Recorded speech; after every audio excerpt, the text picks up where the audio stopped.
കാടിന് നടുവിലാണ് കേട്ടോ ഈ ക്ഷേത്രം ഉള്ളത്. വലിയൊരു പാറയൊക്കെ ഉണ്ട്. ആ പാറയെ തൊട്ട് താഴെയായിട്ടാണ് വരുന്നത്. വേറെ ആളോ ബഹളോ ഒന്നുമില്ല. കാടിൻ്റെ ചീവീടിൻ്റെ ശബ്ദം മാത്രമേ കേൾക്കാൻ പറ്റുള്ളൂ നമുക്ക്. നല്ലൊരു പ്ലസൻ്റ് ആയിട്ടുള്ള സ്ഥലം കേട്ടോ.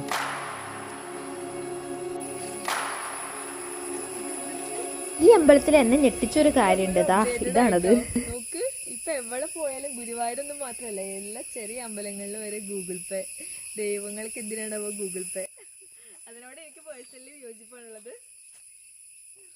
ഗൂഗിൾ പേ വെക്കുന്നതിനോട് ഗൂഗിൾ പേ അല്ല. ഇപ്പൊ ഈ റൂട്ട് പോകുന്നവരെന്തായാലും ഈ ഒരു സ്പോട്ട് മിസ് ചെയ്യരുത്. നമ്മുടെ റൂട്ടിൽ നിന്ന് കുറച്ചൊരു 1 കിലോമീറ്റർ ഒന്നുമില്ല, ഒരു 500 മീറ്റർ ആ റേഞ്ചേ ഉള്ളൂ.